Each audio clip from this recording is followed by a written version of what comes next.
छोड़ दिया और मैया के मुखार बिंद की ओर टुकुर मुकुर बाल कृष्ण देखने लगे। तब तक भगवान को जिम्हाई आई। छोटा सा मुखार बिंद है, लाल लाल पतले पतले सुंदर होष्ठ हैं, और भगवान ने अपनी आंख कुछ बंद करके नाक को सिकोड़ करके थोड़ा सा मुंह बनाया, बटुआ जैसा मुंह खोला। जैसी लाल लाल मुखार बिंद खोला, बस इतने छोटे से मोहड़े में पूरा ब्रह्मांड दिखाई पड़ा। खमरोदसी ज्योतिरनीक मासा सूर्येन्दु बन्ही स्वसनाम्बुधिश्च दीपान्नगास्तद्रुहतीर्वनानि भूतानि यानि स्थिर जंगमानि।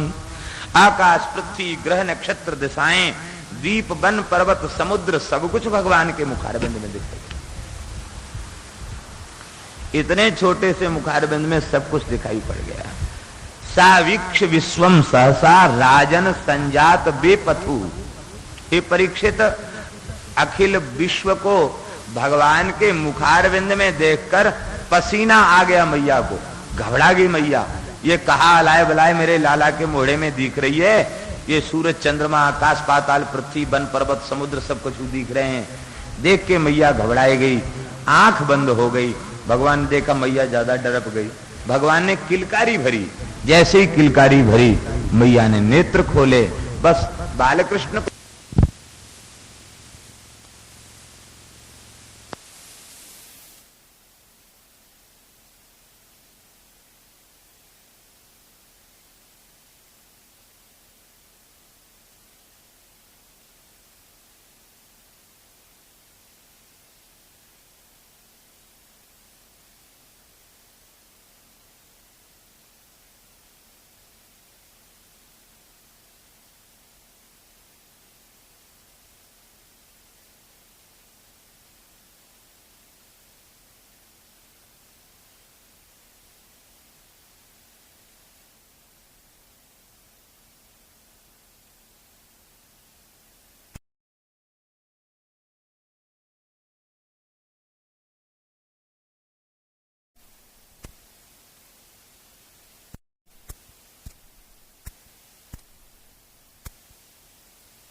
डरा दिया। डराया नहीं, मैया।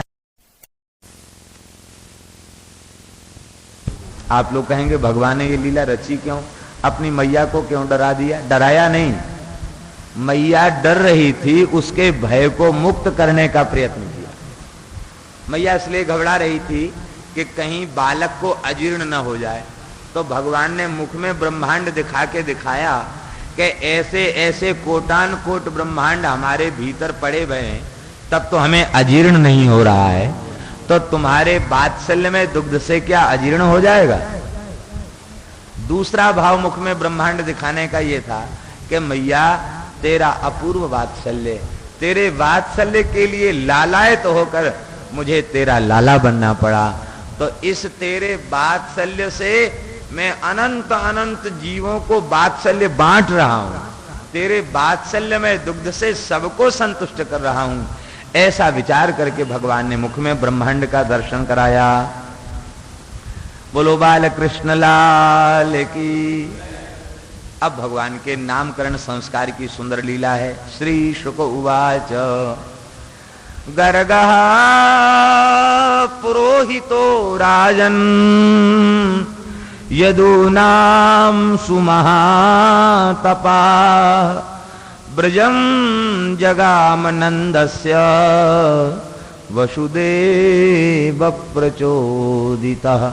वसुदेव जी की प्रेरणा से श्री गर्ग जी महाराज ब्रज में पधारे। उनको देखते ही नंदराय जी ने उठकर साष्टांग दंडवत किया, प्रणिपात पुरस्सरम साष्टांग प्रणाम पूर्वक, और उनका अर्घपाद्य आचमन मधुपर्क आदि निवेदित किया। और इसके बाद स्तुति करते हुए कहा, आप जैसे महापुरुषों का जो विचरण है वो किस लिए है?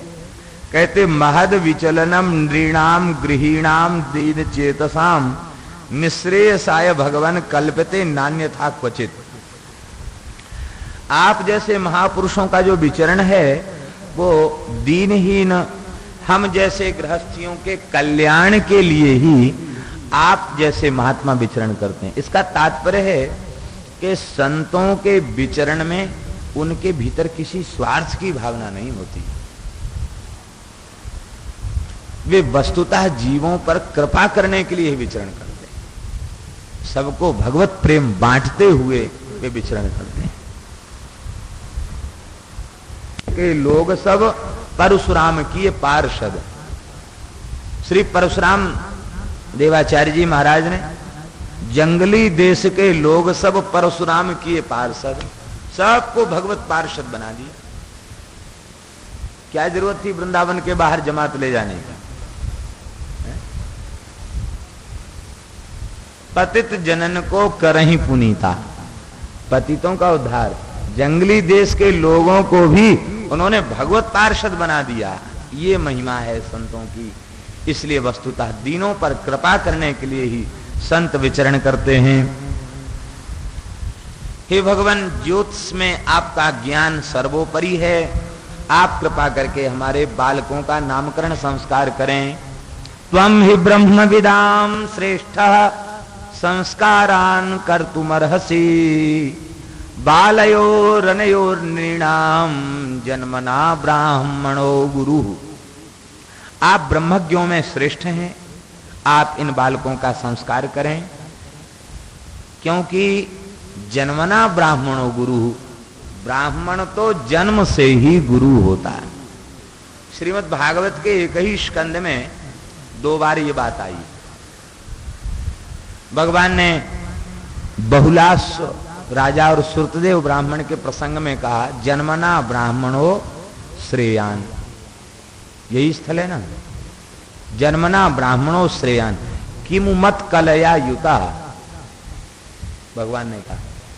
और यहां नंद बाबा कहते जन्मना ब्राह्मणो गुरु। पिता और पुत्र एक ही शैली में बोल रहे हैं। भगवान कहते जन्म से ही ब्राह्मण श्रेष्ठ है, और नंद बाबा कहते जन्म से ही ब्राह्मण गुरु है। इसका तात्पर्य है वर्तमान में कतिपय लोग जन्मना जाति की व्यवस्था को ठुकरा रहे हैं। ये ठीक नहीं है। वस्तुतः जाति व्यवस्था जन्मना ही है, क्योंकि जाति शब्द जनी प्रादुर्भावे धातु से जाति शब्द बनता है। जननेन या प्राप्यते सा जाति, जन्म से ही जो प्राप्त हो जाए उसे जाति कहते हैं। हाँ, ये बात अवश्य है कि भजन में कोई कुल बाधक नहीं है, कोई वर्ण बाधक नहीं।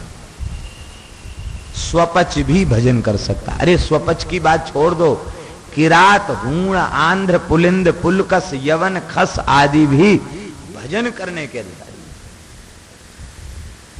शुद्ध्यन्ति तस्मै प्रभ विष्णवे नमः। किंतु वर्ण आश्रम धर्म जो है वो शास्त्रीय है। देखो, जिस व्यक्ति का जिस वर्ण में जन्म हुआ है वो केवल कर्म से नहीं, वो पूर्व जन्म के गुण कर्म विभाग से जो बात है, गुण कर्म और के विभाग से।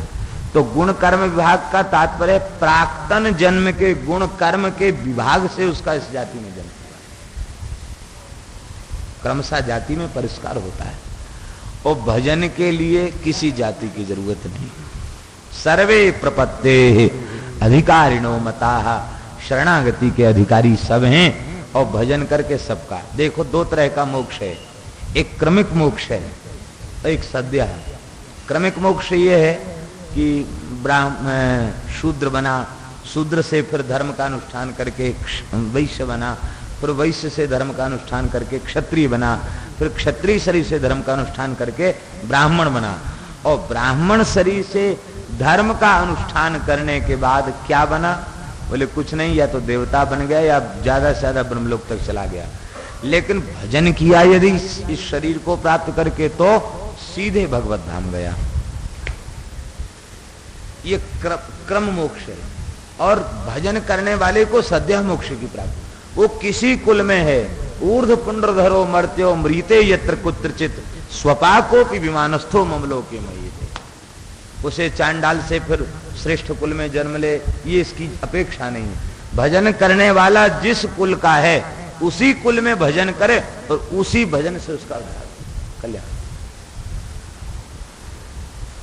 लेकिन जाति की व्यवस्था जन्म से है, उस व्यवस्था का अनादर नहीं करना चाहिए।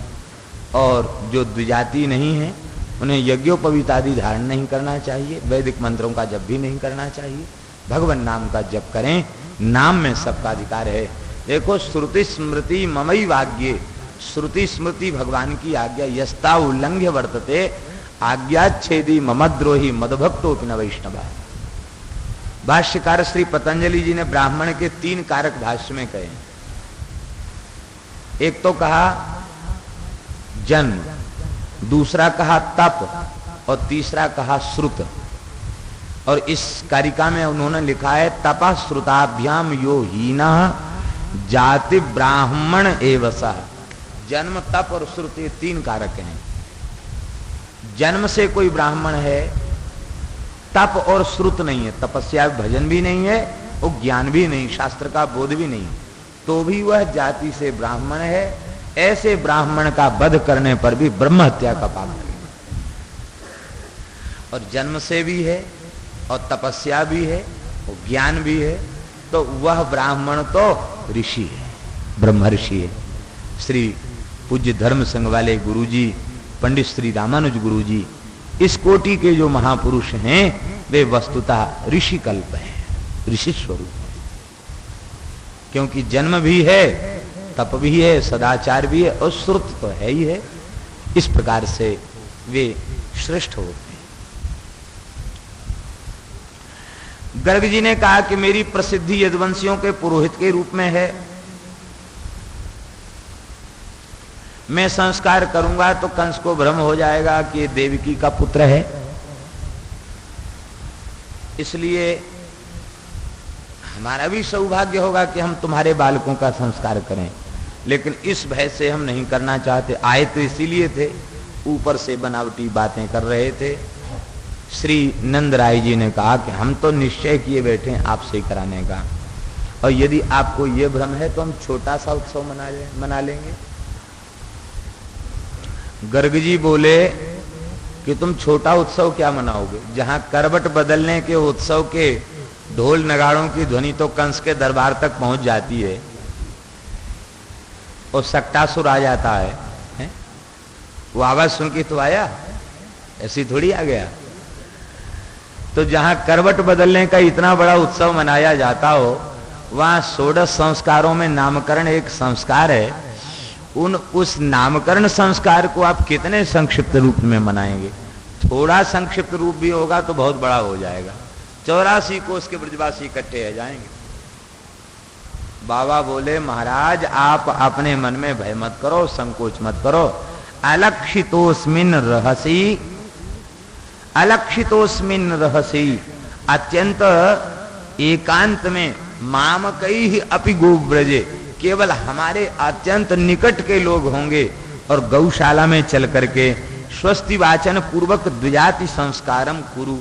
स्वस्ति वाचन पूर्वकम का तात्पर्य है कि बहुत लंबी चौड़ी पूजा नहीं, केवल स्वस्ति वाचन करा के सर्वेभ्यो देवेभ्यो नमः गंधाक्षत पुष्पाणि समर्पयामि ऐसे कह के पूजा करा देना और जल्दी से नामकरण संस्कार कर लेना। श्री नंद बाबा, यशोदा मैया, रोहिणी मैया और श्री गर्ग जी और महर्षि शांडिल्य, क्योंकि कुल पुरोहित हैं, बिना पुरोहित के कोई कार्य नहीं होगा।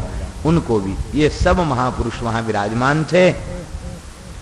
उस समय कुछ पंडित ऐसा भी कहते हैं कि दोनों माताओं ने लाला की अदला बदली कर ली, क्योंकि अयम यही अंगुली निर्देश है, तो अंगुली निर्देश यह प्रमाणित करता है कि कुछ अदला बदली भई।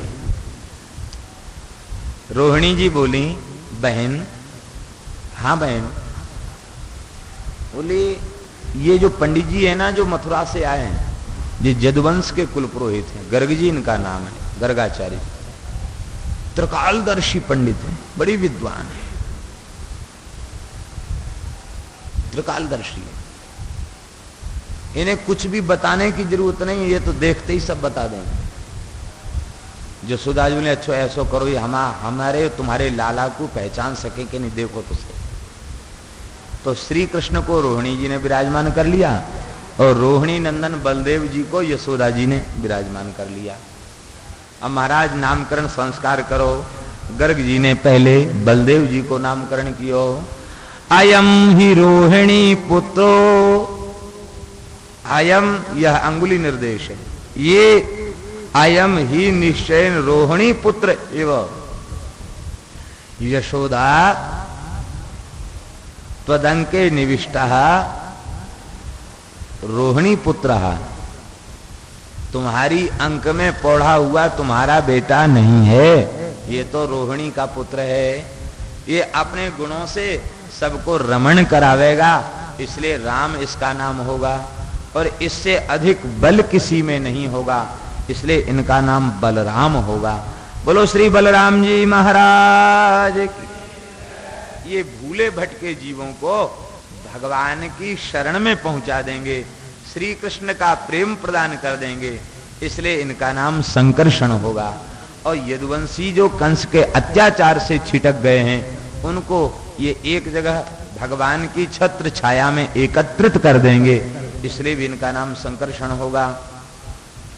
और ये तुम्हारा पुत्र तो नंदराय जी कभी वसुदेव के यहां प्रकट हुआ था, इसलिए इनका नाम वासुदेव होगा। सब में निवास करने के कारण इनका नाम वासुदेव होगा। बहूनि संति नामानि रूपाणि च सुतस्यते गुण कर्माण रूपाणि तान्यहम वेद नो जना। ते सुतस्य, आपके पुत्र के, देखो ये भी एक प्रमाण है। ते सुतस्य,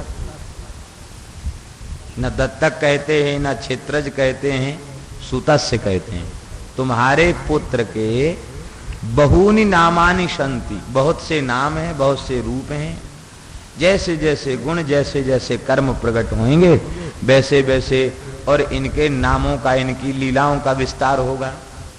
यह अर्थ तो संस्कृत का अर्थ है, एक भोले भाले महात्माओं का अर्थ हो रहे, रसिकों का अर्थ। वैसे संस्कृत शब्दों से भी अर्थ निकालोगे तो नहीं निकलेगा, लेकिन ब्रज के रसिक संत एक अर्थ और करते हैं। वो करते हैं अर्थ ये कि जब नामकरण संस्कार हो रहा था तो यशोदा जी बोली कि रोहिणी, ये पंडित जी तो बड़े ऊंचे ज्योतिषी हैं, बिना जनाए लालन को पहचान लियो। अब नाम तो अपनो छोरा है तो नाम तो अपने लाला को धर ही लेंगी, अच्छो सो बढ़िया सो नाम धर लेंगी। पर इनते एक बात पूछो, क्या? बोले या के अनुरूप बहू मिलेगी कि नहीं? अभी नाम नहीं रखा गया, गोद में बाल कृष्ण है, लेकिन बहू की चिंता मैया को पहले से हो गई। इतना सुंदर लाला, या के अनुरूप बहू मिलेगी कि नहीं? एक खुसर पुसर कर रही थी, दोनों बातचीत कर रही थी। तो गर्गाचार्य जी प्रसन्न हो गए। तो नंद बाबा तो संस्कृत वाले अर्थ को समझ गए, वो ब्रजभाषा वाले अर्थ को यशोदा जी समझी। बोलो वृंदावन बिहार। ये ब्रजभाषा वालों अर्थ कहा है? बोले बहूनि संति, एक दो बहू नहीं, इसकी तो बहुत सी बहुएं होंगी। कितनी होंगी? बोले ज्यादा नहीं, 16,108 तो ब्रज के बाहर। अब ब्रज में तो जितनी गोपियां हैं ना, सब या की नायिका हैं, और इन सबको नायक है गोपी मंडल मंडन। गोपी मंडल मंडन, ये अनंत गोपियां इसके चरणों में समर्पण। बहू, ये सब बहु ही हैं, क्योंकि ब्रह्मा जी अपहरण करके ले गए बालकों का, और जितनी कन्याएं थीं सबसे भगवान ने विवाह किया, इसलिए सब बहुएं हैं। बहु निसंत कितनी है? कहते भी एक दो नाम हो तो गिनाए, नामा नहीं, उनके बहुत से नाम हैं और भिन्न भिन्न प्रकार के रूप हैं। कोई रुक्मिणी है, कोई सत्यभामा है, कोई जाम्बवती है। गुण कर्माणु रूपाणी, तमाम बहुएं इस लाला की होंगी। तान्य हम वेद, मैं जान रहा हूं, द्वारका लीला तक अपनी त्रिकाल दृष्टि से देख रहा हूं, लेकिन नो जना, दूसरे लोग नहीं जान पाएंगे। इसलिए मैया बहुत तेरे ब्याह होंगे या के, तुम चिंता मत करो। ये अर्थ संस्कृत का अर्थ निकालोगे तो ये नहीं निकलेगा, लेकिन रस और भाव की दृष्टि से ये अर्थ भी ठीक है। बोलो वृंदावन बिहारी लाल की। ये सब रामायण में भी लोग ऐसे ही रस निकालते हैं। कह वशिष्ठ बहुविधि समझाए, तो बहुविधि समझाए का अर्थ कहते हैं कि कान में समझाया कि ये बहू की विधि बन रही है, ये चारों लाल जी के ब्याह की व्यवस्था जुट रही है, इसमें बीच में बाधक मत बनो, बहुविधि समझाए। बोलो वृंदावन बिहारी लाल की जय। पहले शुक्ल, फिर पीत, फिर रक्त। शुक्लो रक्तस तथा पीता, पहले शुक्ल फिर रक्त फिर पीत। इदानीं कृष्णतांगता, वर्ण के अनुसार इनका नाम कृष्ण होगा। और वैसे कृष्ण शब्द की बहुत सी व्युत्पत्तियां भागवत के विद्वानों ने की हैं। उनमें एक अर्थ तो अत्यंत प्रसिद्ध और मुख्य है, वो कृषिर्भूवाचक शब्द णश्च निर्वृत्तिवाचक। कृष जो है भूवाचक है, अनंत जीव समुदाय का बोधक कृष है, और णा जो है वो परमानंद का वाचक है, अर्थात अनंत जीव समुदाय को जो परमानंद प्रदान करे उस तत्व का नाम है कृष्ण।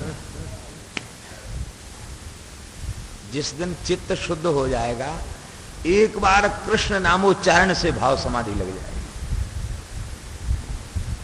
जिस दिन चित्त शुद्ध, इतना मधुराति मधुर नाम है, एक बार नाम का उच्चारण किया समाधि लग जाएगी, शुद्ध बुद्ध भूल जाएगी। ये जीवों को परमानंद प्रदान करने वाला शब्द। प्रतिपदम पूर्णामृतास्वादनम, महाप्रभु जी कहते प्रतिपदम पूर्णामृतास्वादनम सर्वात्म स्नपनम परम विजयते श्री कृष्ण संकीर्तनम।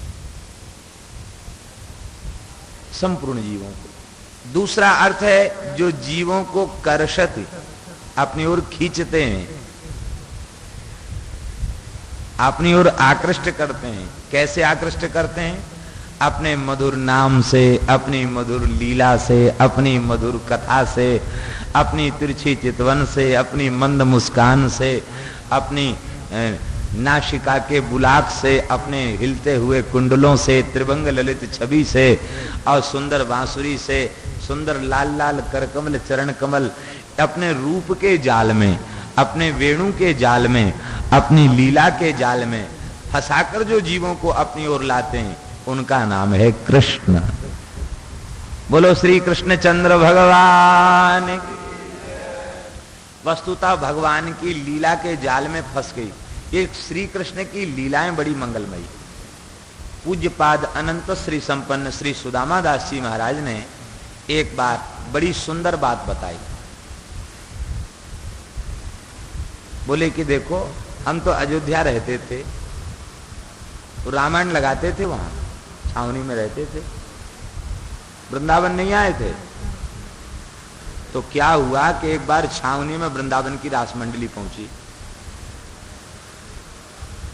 रास मंडली पहुंची, उसमें ठाकुर जी की माखन चोरी लीला देखी, और माखन चोरी के बाद उलूखल बंधन लीला देखी। कहते बस इन दो लीलाओं का दर्शन करके चित्त इतना व्याकुल हो गया कि बस इन लीलाओं इसके माध्यम से ही ठाकुर जी ने हमारे चित्त को चुरा लिया। अब कहे अब तो हमारा रामायण पढ़ने में मन ही नहीं लगे, पागलपन सा सवार हो गया। अब पूछें तो हमको मना कर देंगे लोग जाने से। सेवा करते थे वहां रसोई में, तो कहे सब अपना आसन बासन छोड़ के, एक कमंडल लेके, लोटा लेके, और स्वामी जी से पूछा कि आप कहां से आए? बोले वृंदावन से आए। ये लीला कहां होती? बोले वृंदावन में होती है। कहते बस अयोध्या छोड़ के सीधे वृंदावन आ गए। और फिर महाराज उनका रासलीला में इतना प्रेम था, रामलीला रासलीला में कहां कहां से फूल चुन के लाते, माला पहनाते, श्यामा जी की बंदनी धारण कराते, ठाकुर जी की बंदनी धारण कराते। और उनके पास उस समय सामर्थ्य नहीं। रामलीला मथुरा में होती, मथुरा जाते। आपके कलाधारी में रामलीला होती, वहां दर्शन करने जाते। रूप सरकार, स्वरूप सरकार की बड़ी निष्ठापूर्वक उपासना कर। तो कहते कि ये लीला ही हमको वृंदावन खींच लाई। इस बात को उन्होंने हमको बताया। बोले ठाकुर जी की लीला हमको वृंदावन खींच लाई। और कहते एक बार तो ये हुआ कि बंसीवट पे रोज रास होता था, नित्य रास का दर्शन करने जाते थे नियम पूर्वक। एक दिन वहां झगड़ा हो गया बंसीवट में, और दामोदर स्वामी थे, बोले रास नहीं होगा। तो कहते कि अब रास का घोषणा हो गई कि रास यहां नहीं होगा, कल से यहां रास नहीं होगा। तो महाराज बताते हैं कि सबसे ज्यादा कष्ट मेरे हृदय में हुआ। ठाकुर जी का श्यामा श्याम का दर्शन होता था, अब दर्शन बंद हो गया। हाय हम लोग कहाँ जाएंगे, क्या करेंगे, एक ही जगह नित्य रास होता था, अब कहाँ जाएंगे, व्याकुल हो गए। कहते उसी रात को ठाकुर जी और श्री जी स्वप्न में आए और आके कहते हैं सुदामा बाबा हम तो तेरे यहीं खेलेंगे, तेरे यहीं खेलेंगे हम। तो कहा कि हमने कहा कि महाराज हम गरीब साधु हैं। ये समझे कि रासलीला के ठाकुर जी आके कह रहे हैं, रास बिहारी बोले हम तेरे यहाँ खेलेंगे। तो कहे भाई रासलीला के ठाकुर कह रहे हैं। स्वप्न में ही महाराज कहते हैं कि हमने इनसे कहा भाई हम तो गरीब साधु हैं, निष्किंचन साधु हैं, हम क्या आपको रास मंडली की क्या सेवा। तो कहे हमको एक मुट्ठी चना भोग लगा दोगे ना, हम तो उसी में नाचेंगे, उसी में सेवा करेंगे। इस स्वप्न में हुआ। और चना रोज बचाता था बाल भोग में। ठाकुर जी चने के ऊपर नृत्य करने के लिए तैयार है, ऐसा भाव को ग्रहण किया। कहते श्री यमुना जी से स्नान करके आ रहे थे, श्री दामोदर स्वामी जा रहे थे, और स्वामी जी ने कहा बाबा दंडौत, राधे राधे। कहा स्वामी जी दंडौत। कैसे? बोले आज स्वप्न में श्री जी को आदेश भयो है कि हम तो आपके यहाँ लीला करेंगे, और हमारे यहाँ जगमोहन नहीं है, टीन सेट है। कहते टीन सेट में ही रास बिहारी नाचेंगे और श्री जी के चरण पढ़ेंगे तो मंगल हो जाएगा। कहते तब से रासलीला आज तक चल रही है, और श्री जी की लीला का प्रताप वो कुटी से पूरी बन गई।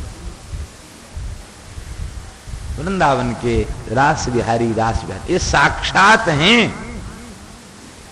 भावुक लोगों को भले ही इनके प्रति जो भावना शून्य है वे भले ही समझें कि लड़के नाच कूद रहे हैं, भावना जिनके चित्त में है उनके साक्षात श्री ठाकुर जी लीला करते हैं, साक्षात श्री ठाकुर जी लीला कर रहे हैं। तो श्री कृष्ण लीला करके अपनी ओर खींचते हैं, ये बात बड़े बड़े अनुभवी संतों ने बताई। एक बड़े पुजारी थे, सुदामा कुटी के पुजारी श्री रामचंद्र दास जी महाराज बताते, हम डाल्टनगंज में पढ़ते थे तो रासलीला पहुंची वृंदावन की।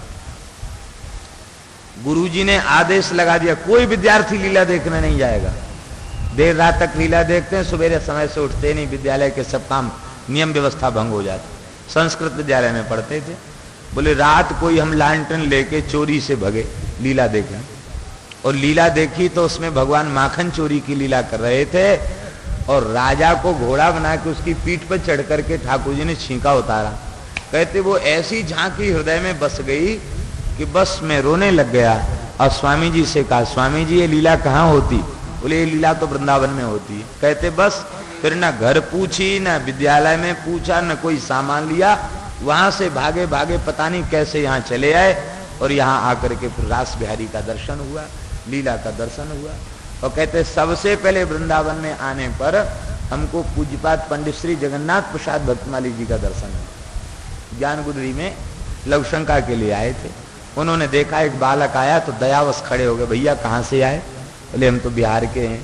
कैसे आए? बोले हम लीला देखने आए। अरे बोले यहाँ तो लीला को धाम है, खूब लीला देखने मिलेगी तुम्हें, और तुम बिहार के हो ना, ये रामबाग बिहार का ही स्थान है, यही शिष्य बन जाओ, खूब लीला देखो। कहने का तात्पर्य यह है कि जितने संत इस मार्ग में आए हैं प्रायः या तो वे लीला के आकर्षण से आए हैं, या नाम के आकर्षण से आए हैं, या भगवान की रूप के आकर्षण से आए हैं, या फिर भगवान की सुंदर कथा के आकर्षण से आए हैं। ये ठाकुर जी के नाम रूप गुण लीला यही ऐसा जाल है कि ये जीव, वह जीव रूपी मछली विषय रूपी जल में पड़ी हुई है, और भगवान ये जाल फेंकते हैं लीला का, कथा का, नाम का, कीर्तन का, भजन का, ऐसा जाल फेंकते, इसी में ये जीव फंस करके भगवान के चरणों में पहुंच जाते हैं। बोलो वृंदावन बिहारी लाल की। श्री कृष्ण नाम रखा। भगवान के नाम अनंत हैं। तस्मान्नंदात्मजो यन्ते नारायण समो गुणैः श्रिया कीर्त्यानुभावेन गोपायस्व समाहितः। इस बालक से प्रेम करने वाले समस्त प्रकार के कष्टों से मुक्त हो जाएंगे। जैसे देवता विष्णु भगवान का आश्रय लेकर निर्भय हो जाते हैं, ऐसे ही ये तुम्हारे बालक का आश्रय लेकर के समस्त जीव निर्भय हो जाएंगे। हे नंदराय जी, तुम्हारो ये लाला नारायण के समान गुण वाला। यहां भी आत्मज शब्द है। तस्मान नंदात्मजो यन्ते अयन्ते आत्मजः। ये तुम्हारा जो पुत्र है ये नारायण के समान गुण वाला है। श्री में, कीर्ति में, प्रभाव में ये नारायण के समान है। इसलिए समाहित सन गोपायस्व, समाहित चित्त से बालक की रक्षा करो। गर्ग जी ने स्पष्ट शब्दों में कह दिया कि ये परमात्मा है, क्योंकि भगवान के समान तो भगवान ही है। न त्वत् समोस्ति भियधिका कुतोन्य। भगवान की समता करने वाला कोई नहीं तो भगवान से अधिक कोई कैसे होगा। तो स्पष्ट शब्दों में कह दिया ये नारायण है। लेकिन बाबा के हृदय में इतना वात्सल्य है, बाबा सोचते हैं कि ये तो महात्मा है। महात्मन की हृदय में, दृष्टि में तो श्री ठाकुर जी बसते हैं, नारायण बसते हैं। तो ये बालक को देखकर इन्हें ऐसी अनुभूति हो रही कि ये नारायण, ये तो मेरो लाला है, ये नारायण कहाँ है सके। ये भाव तो बाबा के भीतर बना। श्री जीव गोस्वामी जी महाराज ने नारायण समो गुणैः का एक और विशिष्ट अर्थ किया है। नारायण असमो गुणैः। नारायण के समान गुण वाले श्री कृष्ण नहीं, नारायण भी जिनकी गुणों में समानता नहीं कर सकते, ऐसे गुण हैं श्री कृष्ण के। यद्यपि भेद सिद्धांत को